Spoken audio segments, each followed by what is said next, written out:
pour ce que l'Esprit veut nous donner ce matin. Je vais vous inviter à tourner dans l'Épître aux Romains, chapitre 7. On va lire du verset 14 au verset 25 pour introduire le sujet de ce matin. Comme je vous le disais, c'est un sujet que l'Esprit voulait absolument donner ce matin. J'ai essayé d'aller ailleurs, mais ça me ramenait toujours là. Donc, on y va avec ce sujet que le Seigneur veut nous donner ce matin dans l'Épître aux Romains, chapitre 7. Si on lit à partir du verset 14 jusqu'au verset 25. Il y a un téléphone où il y a quelque chose qui sonne quelque part. Oui. Oh non! Pauvre André! Correct? Oui. Bon. Donc, on y va. Romains chapitre 7, verset 14 au verset 25. Il dit, nous savons en effet que la loi est spirituelle, disait Paul. Mais moi, je suis charnel, vendu au péché. Juste une parenthèse rapide. L'apôtre Paul utilise parfois un langage qui peut porter à confusion, mais quand il dit « vendu au péché », référez-vous à la Genèse. Référez-vous à ce que Satan a fait, comment il a trompé Adam et Ève et les a amenés dans le péché. Et qu'à travers eux, l'humanité entière a hérité de cette condition de péché. C'est pour ça que l'apôtre Paul utilise comme un peu la tournure de phrase « je suis vendu au péché ». Autrement dit que malgré moi, je suis pécheur à cause de ce qui s'est passé avant, autrement dit. Donc, je referme la parenthèse. Et il continue en disant, car je ne sais pas ce que je fais. Je ne fais point ce que je veux et je fais ce que je hais. Or, si je fais ce que je ne veux pas, je reconnais par là que la loi est bonne. Mais maintenant, ce n'est plus moi qui le fais, c'est le péché qui habite en moi. Ce qui est bon, je le sais, n'habite point en moi, c'est-à-dire dans ma chair. J'ai la volonté, mais non le pouvoir de faire le bien. Car je ne fais pas le bien que je veux, et je fais le mal que je ne veux pas. Et si je fais ce que je ne veux pas, ce n'est plus moi qui le fais, c'est le péché qui habite en moi. Je trouve donc en moi cette loi. Quand je veux faire le bien, le mal est attaché à moi. Car je prends plaisir à la loi de Dieu selon l'homme intérieur, mais je vois dans mes membres une autre loi, qui lutte contre la loi de mon entendement et qui me rend captif de la loi du péché qui est dans mes membres. Misérable que je suis, qui me délivrera de ce corps de mort? Grâce soit rendue à Dieu par Jésus-Christ notre Seigneur.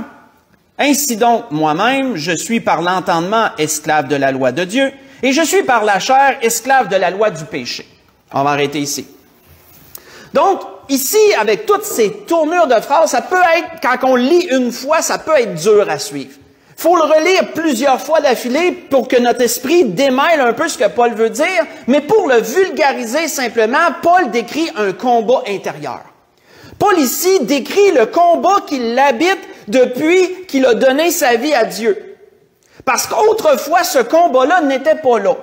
Autrefois, il faisait ce qu'il désirait faire, et il n'y avait pas de combat intérieur pour lui, mais depuis qu'il a donné sa vie au Seigneur et qu'il maintenant, son âme est sauvée, bien son homme intérieur, nous dirons, désire faire la volonté de Dieu. Cet homme intérieur désire suivre les voies de Dieu. Mais sa chair, elle, désire suivre ses désirs et ses passions et les choses de ce monde. Et là, l'apôtre Paul est déchiré de l'intérieur. Il est déchiré de l'intérieur et c'est ce qu'il décrit ici, en ces termes à lui. Il dit, je retrouve deux lois en moi. Une part, je veux plaire à Dieu, mais d'une autre part, je veux plaire à ma chair. Donc, il dit, qu'est-ce que je fais? Pour ça qu'il finit en disant, misérable que je suis, qu'est-ce que je fais dans ce combat-là où que mon intérieur, mon être est déchiré intérieurement? L'apôtre Paul décrivait qu'il y a maintenant en lui un combat entre son entendement, qui veut dire son intelligence et son raisonnement, et sa chair. Il décrit un combat entre ses désirs et sa volonté. Et vous savez, quand on médite sur cela, j'aime bien, moi, aller chercher des études, des choses que la psychologie, les psychologues sortent, parce qu'il y a eu des études sur à peu près tout, et il y a eu des études sur les désirs, entre autres choses. Il y a des psychologues qui se sont arrêtés sur les désirs de l'être humain et comment l'être humain gère ses désirs. Et la conclusion qu'ils en tirent est, comment je pourrais dire, elle est négative pour nous, parce que eux, dans leurs études, ils en tirent que, généralement, les désirs vont l'emporter sur la volonté. Ça, c'est la conclusion de leur étude. En général, les désirs vont l'emporter sur la volonté. Et là, je me suis mis à creuser, je me suis dit, pourquoi? Pourquoi les désirs l'emportent-ils sur la volonté? Et là, je suis tombé sur une étude, en faisant des recherches, sur une étude de l'Université de Chicago qui date de 2012. C'est pas jeune comme étude, il n'y en a pas eu des milliers d'études sur ça. Mais entre autres choses, qu'est-ce que cette étude-là a démontré à travers de 250 personnes qui ont été suivies, puis qui ont été présentées divers désirs, comment qu'elles les géraient, etc.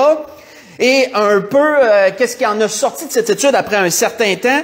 C'est que l'être humain a tendance à assouvir ses désirs, même si ces désirs-là vont contre sa volonté. En général, l'étude a démontré que l'être humain a une tendance à aller plus vers ses désirs que vers sa volonté. Et ça l'amène une compréhension, ça l'amène un peu un désir de comprendre pourquoi le désir est-il quelque chose de si fort en rapport avec notre volonté. Premièrement, il faut creuser un peu. Et si vous me connaissez, vous savez qu'on va aller un peu comprendre les deux pour ce sujet que l'Esprit nous donne ce matin. Premièrement, si on regarde les désirs, c'est quoi un désir? Selon le dictionnaire, un désir, c'est un élan conscient qui pousse à avoir, à obtenir ou à faire quelque chose. Autrement dit, c'est une pression intérieure qui va te porter vers quelque chose. Ou faire, ou etc. Généralise, là, tous les désirs confondus. Là. C'est une pression intérieure qui te porte, c'est fort, c'est une pression qui peut être très forte, qui va te porter vers quelque chose. Qu'est-ce que nous disent les Écritures sur le désir? Parce que ça va dans le même sens.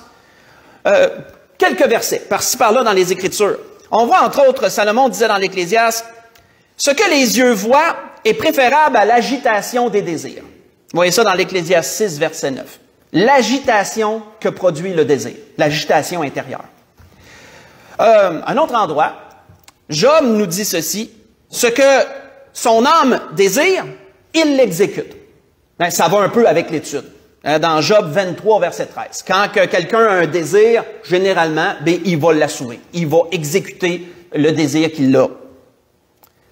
On voit que Jacques, lui, a amené quelque chose, faites juste écouter toujours. Jacques a amené quelque chose de très intéressant sur cela. Jacques, lui, nous pose une question à ses lecteurs. D'où viennent les luttes et d'où viennent les querelles parmi vous? N'est-ce pas de vos passions qui combattent dans vos membres? Vous convoitez, vous ne possédez pas, vous êtes meurtriers et envieux, et vous ne pouvez pas obtenir. Vous avez des querelles et des luttes. Vous voulez, et vous ne possédez pas, parce que vous ne demandez pas. Vous demandez, et vous ne recevez pas parce que vous demandez mal, dans le but de satisfaire vos passions. Voyez ça dans Jacques chapitre 4, versets 1 à 3. Versets 1 à 3.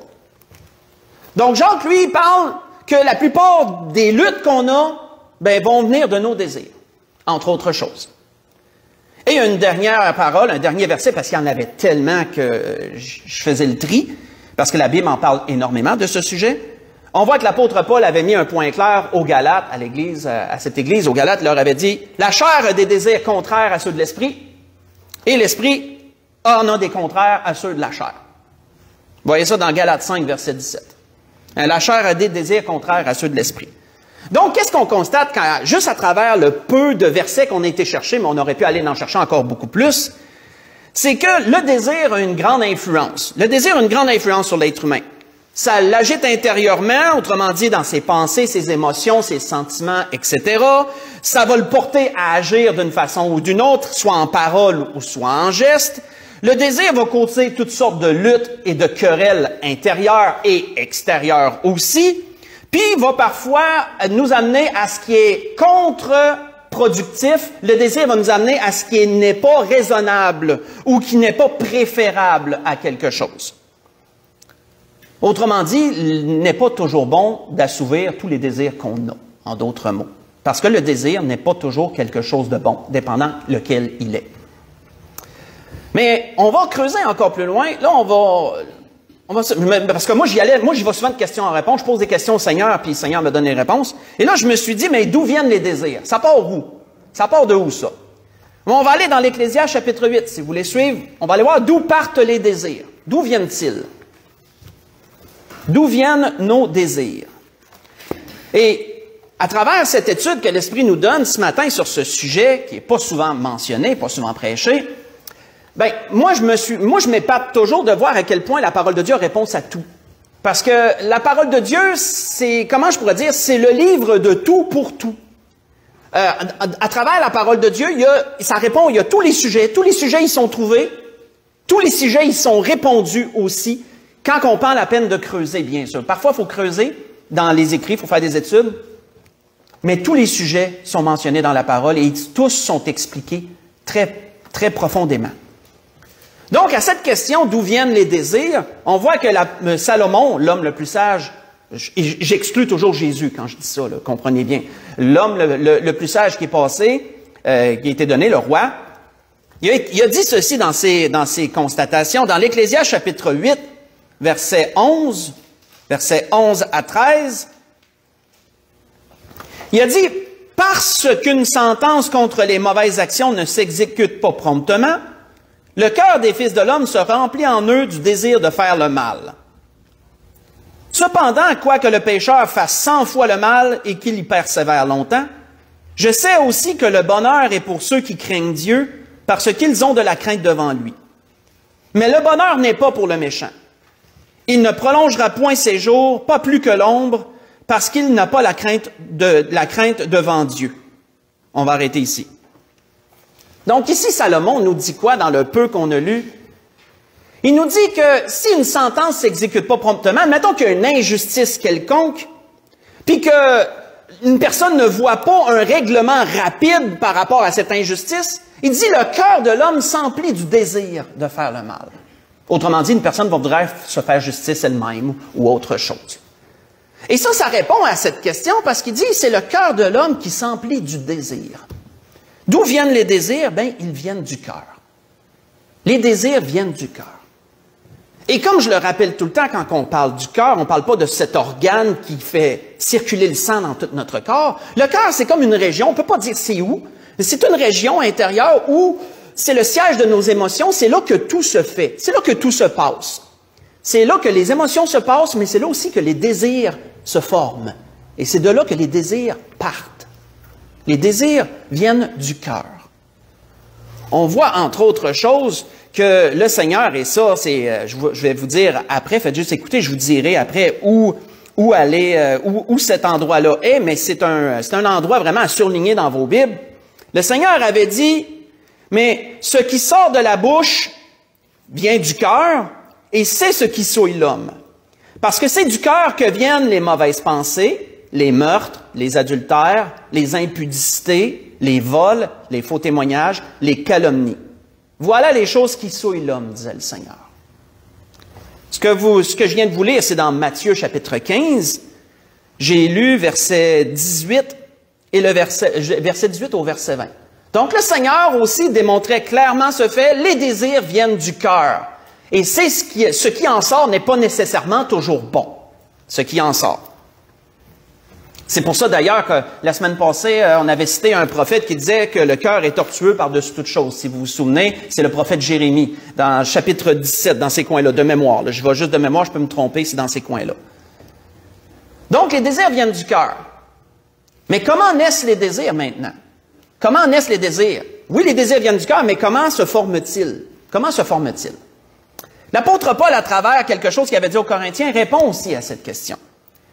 L'apôtre Paul avait dit, à propos du témoignage de Jésus-Christ, il dit, mais comme il est écrit, ce sont des choses que l'œil n'a point vues, que l'oreille n'a point entendues, et qui ne sont point montées au cœur de l'homme. Juste ça, là, dans 1 Corinthiens 2, verset 9. Quand tu décortiques ce qu'il a dit ici, il parle à propos du témoignage de Jésus-Christ, il donne cet exemple-là, entre autres parce que c'est son sujet principal, mais il dit, s'ils n'ont pas cru, c'est parce que c'est des choses qu'ils n'ont pas vues et c'est des choses qu'ils n'ont point entendues et donc cela n'est pas monté au cœur. Ce désir n'est pas monté au cœur. Et donc, quand on retourne ça dans notre tête, qu'on commence à y penser sérieusement, on voit que d'où naissent les désirs? Les désirs viennent de nos sens. Les désirs viennent de ce que nous voyons, ce que nous entendons, mais on a aussi d'autres sens, le toucher, le goûter, l'odorat, mais principalement ce sont des portes, ce sont des portes, nos yeux, nos oreilles et tous les sens, ce sont des portes qui produisent des désirs dans nos cœurs. Mais les deux portes principales, c'est l'œil et l'ouïe. C'est vraiment les portes principales. Les autres sont plus secondaires par rapport au désir. Mais ce qu'on voit, ce qu'on entend, va produire des désirs. Entre autres choses, c'est ça que l'apôtre Paul expliquait à propos du témoignage du Seigneur. Il dit, s'ils n'ont pas cru dans leur cœur, ben c'est parce qu'ils n'ont pas vu et ils n'ont pas entendu la parole. Et donc, cela n'est pas monté au cœur. Donc, nous avons répondu premièrement à ces questions. On a dit, c'est quoi le désir? On a dit d'où viennent les désirs puis comment ils naissent. Hein? On a quand même fait un cheminement. Maintenant, l'apôtre Paul parlait aussi de la volonté. Puisque l'apôtre Paul a dit, j'ai la volonté, disait-il en début du verset 19. J'ai la volonté. Mais c'est quoi la volonté? La volonté, selon le dictionnaire, c'est une disposition de caractère qui va porter à prendre des décisions avec fermeté et à les tenir sans faiblesse en surmontant tous les obstacles. Donc, quand quelqu'un a de la volonté, il dit, je fais ça et c'est ça, puis ça va se passer comme ça, puis je ne lâcherai pas. Ben, là, je l'ai dit très simplement. Quelqu'un qui a de la volonté, c'est qui s'enligne vers une chose. Il dit, moi, c'est ça mon but, puis il n'y a rien qui va le faire détourner de ça. Il va surmonter tous les obstacles qui ont rapport avec ça. C'est ça mon but, c'est ça que je vais faire. Ça, c'est quelqu'un qui dit, il y a de la volonté. C'est ça la volonté. Parce que l'apôtre Paul, souvenez-vous, parlait de ce combat en lui entre le désir de sa chair et sa volonté. C'était le combat entre les deux. La volonté, elle sert à quoi? Sa volonté, elle sert à soutenir une personne dans ses décisions. Quand tu prends une décision, si tu n'es pas quelqu'un qui a de la volonté, ben tu vas être chancelant. Tes décisions vont vite revirer de bord, puis tu vas dire oui, mais non, puis peut-être, puis je suis pas sûr, puis en fin de compte, je vais laisser faire. Mais quand tu as de la volonté, c'est droit. Hein, c'est droit, c'est ça, puis on s'en va vers là. Si tu n'as pas de volonté, ben t'es comme Jacques disait, dans le fond, quelqu'un qui se fait balloter par les flots. Hein. T'es comme quelqu'un qui se fait balloter par les flots d'un côté et d'un autre. Mais quand tu as de la volonté, tu es ferme. Puis c'est important la volonté dans la vie, surtout dans la vie d'un enfant de Dieu, mais en général dans la société. Pour l'être humain, c'est important d'avoir de la volonté. On voit entre autres que David avait dit ceci dans un psaume, et c'est une parole, moi personnellement, qui me revient souvent. Et c'est même, ça fait partie de mes prières. Parfois, on voit que David avait dit dans un psaume, par rapport à son péché, lorsqu'il s'est repenti devant Dieu du péché qu'il avait commis, il avait demandé à Dieu qu'un esprit de bonne volonté me soutienne. Dans Psaume 51, verset 14. Qu'un esprit de bonne volonté me soutienne. Autrement dit, David, il voulait tellement que Dieu lui accorde par sa puissance la volonté, qu'il fortifie sa volonté, puis qu'il soit capable de prendre des décisions puis de les tenir pour Dieu. Qu'un esprit de bonne volonté me soutienne. Pourquoi c'est si important d'avoir un esprit de bonne volonté? Allons voir ce que l'apôtre Paul disait aux Colossiens, puis ça va répondre à ça. Pourquoi c'est si important d'avoir la volonté dans le Seigneur? Dans Colossiens, excusez, il n'y a pas de premier ou deuxième, dans Colossiens chapitre 3. Colossiens chapitre 3, qu'est-ce que l'apôtre Paul disait ici? L'application, autrement dit, de la volonté chez le chrétien. Colossiens chapitre 3, versets 1 à 6.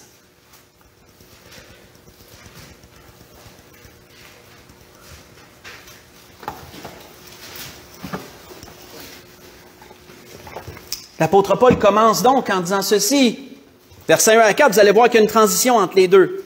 4 premiers versets, il dit, « Si donc vous êtes ressuscité avec Christ, autrement dit, si tu es sauvé, là, si tu es quelqu'un qui a accepté Jésus comme ton sauveur et Seigneur, si tu es ressuscité avec Christ, cherchez les choses d'en haut. Cherchez les choses de Dieu, cherchez à faire la volonté de Dieu, cherchez les trésors célestes, cherchez le ciel, autrement dit, cherchez l'héritage éternel, cherchez les choses d'en haut, où Christ est assis à la droite de Dieu. » Et ensuite, il surenchérit en disant, « Affectionnez-vous aux choses d'en haut et non à celles qui sont sur la terre. » Qu'autrement dit, dans le Seigneur, quand tu vis cette relation-là avec Dieu, tu vas tendre à t'affectionner à ce que Dieu, tu vas tendre à t'affectionner à Dieu et à t'affectionner à ce qu'il concerne. Et de plus en plus, tu vas te détacher des choses qui sont ici-bas. Que c'est plus, autrement dit, ton char, c'est plus ta maison, c'est plus tout ce que tu as comme matériel ou autre qui va prendre la place dans ton cœur, c'est Dieu.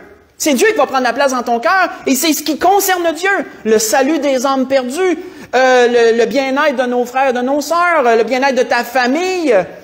Vraiment, de faire le bien, somme toute, c'est d'être porté à tout ce qui est bien. C'est ça qui va prendre la place dans ta vie. Ça ne veut pas dire que tu vas tout vendre puis que tu vas aller vivre comme un moine dans un monastère. Ça ne veut pas dire ça. Mais ça veut dire que les choses ici-bas ne seront pas ce qui va primer dans ta vie. Ça va devenir secondaire. Ça va devenir secondaire. Donc, c'est ça que Paul disait. Affectionnez-vous aux choses d'en haut et non à celles qui sont sur la terre. Il dit, hein, et là, au verset 3, c'est vraiment comme tranché. Il dit, car vous êtes morts. Et t'es pas mort physiquement, là. Non, t'es toujours vivant, tu respires tout le temps. Mais autrement dit, il y a une séparation. Après, quand t'as accepté Jésus, là, t'es mort aux choses du monde. Autrement dit, c'est comme ces choses-là ne devraient plus vraiment t'impacter. C'est plus secondaire. C'est plus secondaire. Il dit, vous êtes morts et votre vie est cachée avec Christ en Dieu.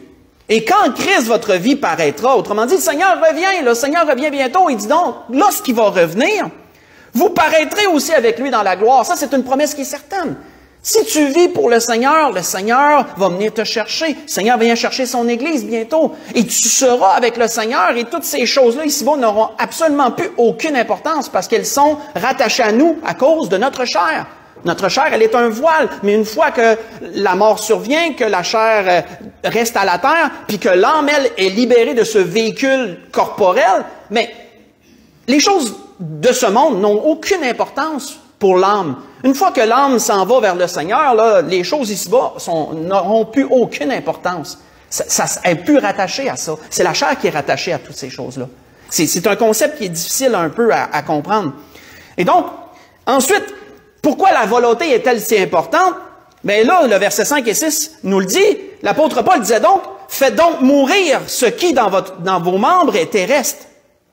L'impudicité, l'impureté, les passions, les mauvais désirs, la cupidité qui est une idolâtrie. C'est à cause de ces choses que la colère de Dieu vient sur les fils de la rébellion. Donc la volonté, elle est importante parce que quand tu es au Seigneur, ta chair va vouloir des choses que tu sais que l'homme intérieur, que tu sais que Dieu, lui, ne veut pas. La chair va tendre vers des choses qui vont contre, autrement dit, Dieu. Et tu auras un combat à mener intérieurement avec toi-même à travers différents points, à travers différentes choses. Et tu devras être capable de faire mourir ces désirs-là, d'être capable de les gérer, un peu comme tu gères un cheval qui veut partir au galop, puis toi tu y tiens en bride bien serré, tu dis non, c'est moi qui contrôle, c'est pas toi. Un peu ça, là, si on veut vulgariser un peu. Là.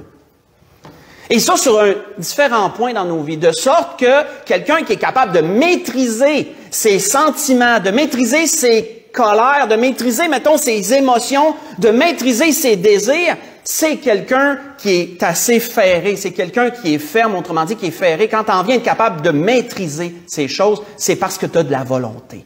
C'est parce que tu es quelqu'un qui a de la volonté. Tu tiens, comme l'apôtre Paul aimait le dire, tu tiens ton corps en bride. Tu tiens ton corps en bride. Afin de ne pas pécher contre Dieu. Mais l'apôtre Paul constatait d'autres choses aussi. Il dit, j'ai la volonté, mais non le pouvoir de faire le bien.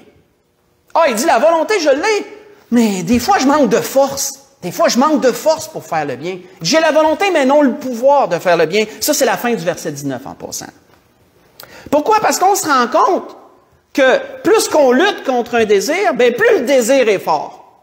Ça, c'est une chose. Plus tu luttes, plus le désir est fort.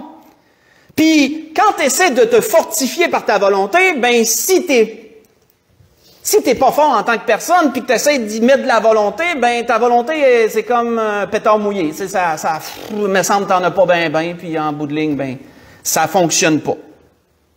Donc, que faire? Que faire dans ces choses-là? Comment réussir à armer ta volonté? Comment réussir à gagner ce combat-là? Il y a deux choses que la parole nous dit. Avant d'aller à la conclusion, on voit ces deux choses. Premièrement, dans Matthieu chapitre 6, qu'est-ce qu'il nous est dit? Matthieu chapitre 6. Comment gagner ce combat-là?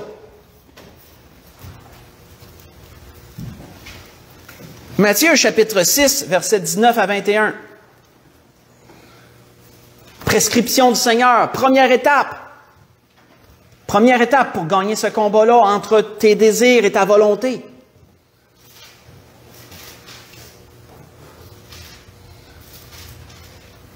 Matthieu chapitre 6, 19 à 21. Le Seigneur disait, ne vous avancez pas des trésors sur la terre, où la teigne et la rouille détruisent, et où les voleurs percent et dérobent. Mais amassez-vous des trésors dans le ciel. Ça revient un peu à ce que Paul disait dans Colossiens 3, dans les premiers versets. Amassez-vous un trésor dans le ciel, où la teigne et la rouille ne détruisent point, et où les voleurs ne percent ni ne dérobent. Comment tu t'amasses des trésors dans le ciel? Tu tends à faire la volonté de Dieu. Tu tends à faire le bien, ce que Dieu approuve comme bien. C'est comme ça que tu ramasses des trésors dans le ciel. Tu prends dans ta vie des décisions qui sont pour le Seigneur avant d'être pour toi, premièrement. Car, disait le Seigneur, là où est ton trésor, là aussi tu auras ton cœur. Ça, c'est une phrase à surligner. Là où est ton trésor, là sera ton cœur. Parce que imaginez-vous un peu comme, vous savez, ils font ça des fois en finance ou dans peu importe, ils font des graphiques. Hein. Ils aiment bien les graphiques en finance ou d'autres. Puis ils font souvent des tartes. Puis vous savez que des fois, mettons, là, quand il y a un grand pourcentage d'une chose, mais la tarte est bien remplie sur une chose, puis là, après ça, tu as une coupure, puis là, après ça, tu as des petites coupures pour dire, bon, mais ça, c'est majoritairement ça, puis après ça, tu as des petites pointes de tarte pour dire, pour ça, telle affaire, telle affaire, telle affaire. Ça, c'est un graphique en forme de tarte. Mais imaginez-vous que si votre cœur, c'est un graphique en forme de tarte, mais qu'est-ce qui couvre le plus, là? C'est quoi la majorité de ce qui est dedans?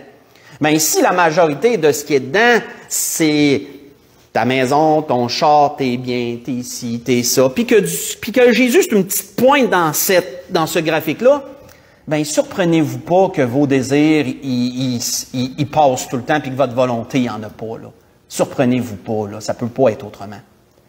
Il faut qu'il en vienne à ce que le Seigneur prenne la majorité de ce graphique, puis que tout le restant en prenne une petite portion. Ça, c'est une première étape. Là où est ton trésor, là sera ton cœur. Puis on sait d'où viennent les désirs. Ils viennent du cœur. Hein? Donc, on se ramène un peu, là. On voit que David avait dit dans un psaume ceci. David avait dit ceci dans un psaume, mais ça rattache bien à ce que le Seigneur disait. David avait dit, je vais juste trouver le bon endroit, excusez-moi, je ne vais pas lire. Bon. Fais de l'Éternel tes délices, et il te donnera ce que ton cœur désire. Oh, parce que on vient de parler des désirs, mais souvenez-vous que les désirs ne sont pas tous mauvais. Là. Pas en train de dire que tous les désirs sont mauvais. Non, il y a des désirs qui sont bons. David disait ailleurs dans la parole de Dieu, David disait dans un autre psaume que son cœur le portait toujours vers le désir de faire sa volonté. Ça, c'est absolument bon que tu aies des désirs de faire la volonté de Dieu. Fait que, tu sais, le désir n'est pas toujours quelque chose de mauvais. Ça dépend vers quoi qui s'en va. Mais David disait, fais de l'Éternel tes délices, il te donnera ce que ton cœur désire. Pas parce que ton cœur désire des choses qui vont contre Dieu. Non, non. Parce que ton cœur va être réaligné autrement. Donc, les désirs vont se porter vers Dieu. Fais de l'Éternel tes délices, il te donnera ce que ton cœur désire. Recommande ton sort à l'Éternel, mets ta confiance en lui, et il agira. Il agira. Il fera paraître ta justice comme la lumière et ton droit comme le soleil à son midi. Vous voyez ça dans le psaume 37, versets 4 à 6. Donc, première chose, aligne ton cœur vers Dieu. Première chose, aligne ton cœur vers Dieu. Quelle est la deuxième? Et ensuite, on va conclure. On va dans Marc, chapitre 9, pour la deuxième. Deuxième chose. Premièrement, aligne ton cœur vers Dieu. Première affaire. Deuxième chose. Dans Marc, chapitre 9.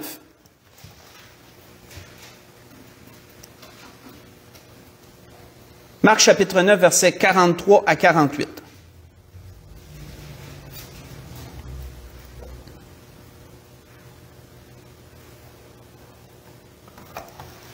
Le Seigneur dit, « Si ta main est pour toi une occasion de chute, coupe-la. Mieux vaut pour toi entrer manchot dans la vie que d'avoir les deux mains et d'aller dans la géhenne, dans le feu qui ne s'éteint point. Si ton pied est pour toi une occasion de chute, coupe-le. Vaut mieux pour toi entrer boiteux dans la vie que d'avoir les deux pieds et d'être jeté dans la géhenne, dans le feu qui ne s'éteint point. Et si ton œil est pour toi une occasion de chute, arrache-le. Mieux vaut pour toi entrer dans le royaume de Dieu n'ayant qu'un œil que d'avoir deux yeux et d'être jeté dans la géhenne, où leur ver ne meurt point et où le feu ne s'éteint point. On va arrêter ici. Donc, quand on lit ça, il faut bien comprendre une chose, c'est une hyperbole. Ce que le Seigneur disait ici est une hyperbole. Ici, vous n'avez pas c'est quoi une hyperbole, c'est juste pour dire que c'est comme une exagération d'une chose pour démontrer une évidence. Quand tu veux montrer un point puis tu veux que ça soit clair, des fois, tu peux exagérer l'exemple. Tu peux exagérer l'exemple pour démontrer clairement ce que tu veux. On appelle ça une hyperbole. Et ça, c'est un exemple ici. Le Seigneur ne disait pas nécessairement que tout le monde doit s'amputer quand ils ont un désir qu'ils ne peuvent pas contrôler, de sorte que tu verrais partout dans la rue des gens qui lui manquent une main, des gens qui lui manquent un bras, des gens qui lui manquent un œil, des gens qui lui manquent une jambe. Mais le Seigneur disait, autrement dit, ce qui est contre Dieu, ce qui n'est pas selon la volonté de Dieu, si ça t'occasionne à chuter, coupe ça, enlève ça, mets ça loin de toi. Éloigne de toi ce qui te fait chuter. Éloigne de toi ce qui produit les désirs coupables, les choses qui vont contre Dieu. C'est une chose, premièrement, de diriger son cœur vers Dieu. C'est la première étape. C'est la première étape. Dirige ton cœur vers Dieu, mais ensuite, ces choses qui, dans ta vie, t'occasionnent de pécher, coupe-les. Mets-les de côté. Et c'est ça que le Seigneur voulait démontrer à travers un exemple très drastique, une hyperbole, en d'autres mots. Un exemple très drastique. Pour dire, arrache ça et mets ça loin de toi. On voit que l'apôtre Paul disait ainsi, pas l'apôtre Paul, l'apôtre Pierre avait dit ainsi, bien-aimé, il avait dit, je vous exhorte comme étrangers et voyageurs sur la terre à vous abstenir des convoitises charnelles qui font la guerre à l'âme. Vous voyez ça dans 1 Pierre 2, verset 11. C'est un peu dans le même sens que ce que le Seigneur disait. En d'autres mots, comme l'apôtre Paul disait, j'ai le désir de faire le bien. Tu sais, selon l'homme intérieur, je veux faire le bien, mais j'ai pas la capacité. Mais l'apôtre Paul, autrement dit, là, c'est un peu ça qu'il disait. Il y a des choses que je veux, mais que je sais que Dieu refuse, que je sais que Dieu rejette, que je sais que Dieu réprouve, et donc, qu'est-ce que je dois faire? Je dois les couper, puis je dois les mettre loin de moi. Je dois tasser ces choses-là. Pour être capable de contrôler mes désirs, pour être capable que ma volonté soit plus forte, autrement dit. Et si, frères et sœurs, nous faisons ces deux choses-là, si ces deux choses-là sont appliquées, je vous garantis, mais c'est le Seigneur qui garantit, que si ces deux choses-là sont appliquées, vous serez capable de maîtriser vos désirs sur tous les points. Vous serez capable d'avoir une volonté qui est armée, une volonté qui est ferme, et de faire ce que le Seigneur veut dans chacune de nos vies. C'est une recette gagnante, en d'autres mots. Comme l'apôtre Paul l'avait dit aux Corinthiens, mais j'y tournerai pas, l'apôtre Paul avait dit, nous amenons toute pensée à l'obéissance de Christ. Nous soumettons toute pensée à l'obéissance de Christ. Pourquoi? Parce que quand que tu appliques ces points-là, tu soumets ta pensée, tu soumets ta personne à l'obéissance de Christ, et ainsi, tu es quelqu'un qui vit en relation avec le Seigneur et tu accomplis sa volonté. Tu fais ce qui lui est agréable, en d'autres mots. Et ce qui ne lui est pas agréable, tu le tasses, tu le mets de côté. De sorte que le cœur est changé, les désirs du cœur deviennent des désirs qui veulent servir le Seigneur, et il n'y a pas de place pour autre chose. Et dans ce point de vue-là, bien, ce qui en sort maintenant est ce qui fait la volonté de Dieu. Et donc, tout ton être devient un peu dans une certaine mécanique pour faire la volonté du Seigneur. C'était ce que l'Esprit voulait nous dire ce matin à travers toutes ces choses, à travers du combat que l'apôtre Paul menait intérieurement, puis qu'il nous a expliqué. Ce combat-là qu'il nous a expliqué. Ce combat-là entre les désirs et la volonté. Et toutes ces constatations que j'ai bien la volonté, mais j'ai pas le pouvoir à travers ça.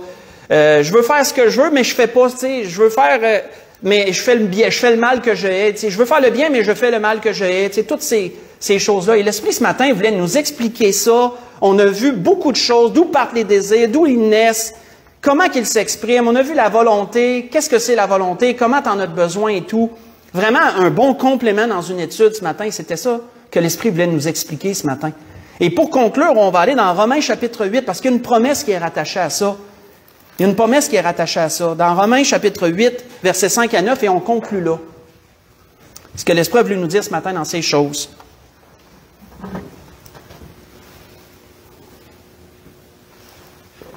Un peu une constatation de Paul, mais aussi une promesse.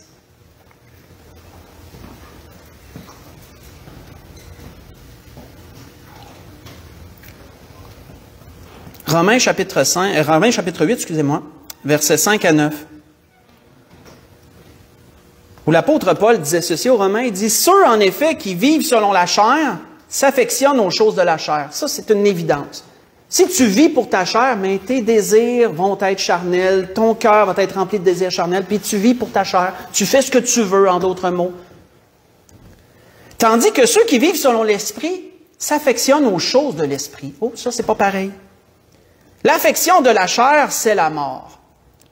Oui, parce que, oublie pas que si tu as besoin de Jésus pour être sauvé, c'est parce que tu es perdu. Et si tu es perdu, ben, c'est parce que tu vis selon tes désirs. Je veux pas, tes natures pécheresses va toujours nous porter vers le mal. Il faut contrôler ça. Puis c'est rien qu'à travers Jésus-Christ que tu peux faire ça. Il n'y a pas d'autre manière. Tu dois sauver ton âme et ensuite ça te permet de contrôler tout le restant de ton corps. L'affection de la chair, c'est la mort, tandis que l'affection de l'esprit, c'est la vie et la paix. Car l'affection de la chair est inimitié contre Dieu, parce qu'elle ne se soumet pas à la loi de Dieu et qu'elle ne le peut même pas. Or, ceux qui vivent selon la chair ne sauraient plaire à Dieu. Pour vous, vous ne vivez pas selon la chair, mais selon l'esprit, si du moins l'Esprit de Dieu habite en vous, car si quelqu'un n'a pas l'Esprit de Christ, il ne lui appartient pas. On va arrêter ici. Donc, dans toutes ces choses, c'était ce que l'Esprit voulait nous dire ce matin. Et pour le dernier cantique, ça va être assez spécial, parce que ce matin, j'ai vu quelqu'un ce matin arriver en veston quasiment comme moi, veston cravate, et j'ai dit, wow, qu'est-ce que tu veux célébrer pour être beau comme ça? Mais il me dit, j'ai donné ma vie au Seigneur, puis je veux le confesser devant l'Assemblée, puis je me suis habillé en conséquence de ça. Et je vous parle de Sacha. Sacha désire confesser le Seigneur comme son sauveur devant l'Église ce matin, parce qu'il y a eu un cheminement, on a parlé beaucoup, vous ne le savez pas, mais on a beaucoup parlé sur Messenger, lui puis moi, durant les semaines passées, et aussi dans son entourage et tout. Puis le Seigneur lui a révélé beaucoup de choses, et là, ce matin, il a dit, là, c'est le temps. Il dit, Seigneur m'a assez parlé, il dit, maintenant, je veux y répondre. Donc, on va chanter un dernier chant, et je vais inviter Sacha à venir ici. Dans le fond, le message de ce matin là démontre que Sacha, moi je veux m'armer. Moi je veux m'armer puis je veux servir le Seigneur dans ma vie, autrement dit. Donc, on va chanter un dernier chant. Je vais me tenir en avant et je vais inviter Sacha à venir me rejoindre et on pourra confesser Jésus comme son Sauveur et Seigneur. Et aussi, je vais inviter après ça... dans le fond, moi, je pourrais l'inviter tout de suite et les chants, pendant le chant, pourriez venir lui donner vos souhaits, les encouragements que vous voulez lui donner. Donc, on va y aller avec ce dernier cantique et Sacha, je t'invite à venir me rejoindre.